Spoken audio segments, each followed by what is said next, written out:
So, ito na po yung ating peanut butter. Yan. Ito po yung aking ginawang peanut butter. Yan. Super yummy po ng aking peanut butter. Hello po, welcome po sa aking vlog sa Occidental Sisters. For today's video ay gagawa po ako ng peanut butter. Ito po yung aking peanut.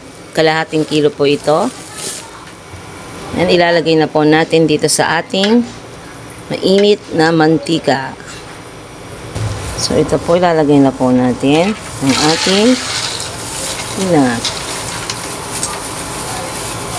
Kung gusto nyo po ng walang balat, pwede rin. Nasa inyo kung anong gusto nyo pong peanut na pwedeng gamitin sa peanut butter na ginagawa nyo. So, ako po, may balat po yung binili ko. Yan. Kalahating kilo po ito. Yan. Ayan lang po natin na maluto yung ating peanut. Kapag naaamoy na natin ito ng babango, ibig sabihin luto na po at syempre mag-iiba yung kanyang kulay. Mag-ano po siya, mag-kulay brown. Ito light muna to eh. Yan lang po natin na maluto ito. So dapat wag po natin pakalakas yung apoy para hindi po masunog yung ating peanut. Dapat medyo maina lang po yung ating apoy. Yan. Tapos mix-mix lang po natin ito. So, yan, malapit na po siyang maluto. Yan, nangangamoy na yung ating peanut.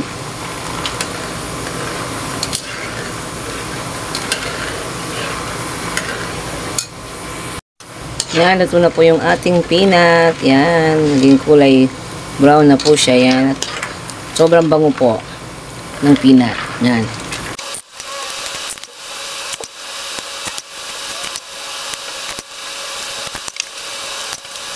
Ayan po, luto na po yung ating peanut. Kung mapapansin nyo po, medyo super brown po siya. Hindi po yan sunog. Madilim lang po yung ilaw, kaya medyo super brown po siya. Ayan, tapos nilagay ko na po yung 1/2 butter. Ayan, ayan lang po natin na matunaw yung butter sa ating peanut habang mainit-init pa. Ayan, i-mix natin para matunaw yung butter. Ayan, tapos ilagay mo na po natin yung ating powdered milk. Yung powdered milk na nilagay ko po ay 1/3 at birch tree po yung nilagay ko kasi po yung birch tree ay malinamnam po. Yan, masarap po yung birch tree po. Pero nasa sa inyo po kung ano pong gusto nyong gamitin na powder. Pwede ring Alaska powder, Bear Brand powder, anong powder po. Yan, tapos mix lang po natin yan.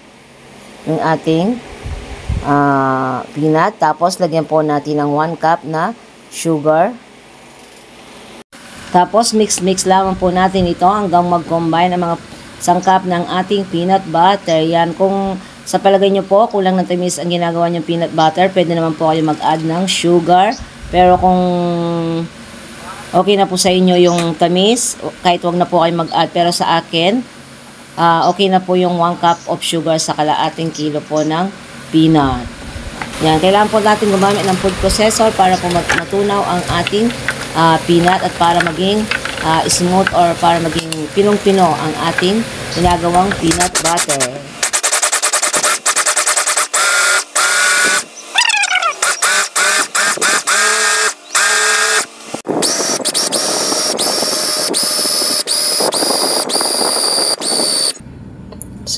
So, ito na po yung finished product ng ating peanut butter. Yan. Tingnan natin. Yan po yung finished product ng aking peanut butter.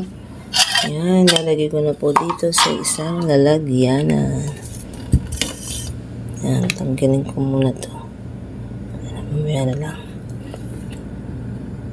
Ayan na po. Oh, ang sarap ng aking peanut butter. Pero kung gusto nyo po na mas pinong-pino pa at gusto nyo smooth na smooth yung peanut butter ninyo, dapat matagal po siyang i-food processor po. Pero para sa akin po, yung ginawa kong peanut butter, okay na po yung kanyang pagka-smooth po. Ayan po, itsura pa lang. Sarap-sarap na ng aking peanut butter. Yan, bali, ang ginamit ko po dyan ay 1 cup of sugar po. Pero kung gusto nyo po na mas malinamnam ang peanut butter ninyo, mag-add po kayo ng powdered milk. Pag nag-add po kayo ng powdered milk, dapat mag-add din po kayo ng butter po para maging oily po yung ating peanut butter. Yan, napakasarap po ng aking peanut butter. Ilalagay ko po sa description box ang mga measurement na ginamit ko para sa aking peanut butter. Kasi po nag-add po ako dyan ng powdered milk at nag-add pa po ako ng butter para mas malinamnam po ang ginawa kong peanut butter. Yan, napakasarap po ng aking peanut butter. Maraming po salamat sa lahat po nanonood ng aming mga vlogs. Maraming po salamat sa lahat ng aming mga subscribers, lahat ng sumusuporta sa Cusinera Sister. Yan. Sa mga hindi pa po nag-subscribe, please pag-subscribe po ang aming YouTube channel na Cusinera Sisters. At paki-click ang notification bell para lagi po kayong updated sa mga bagong videos na i-upload ko. Maraming po salamat and God bless you all!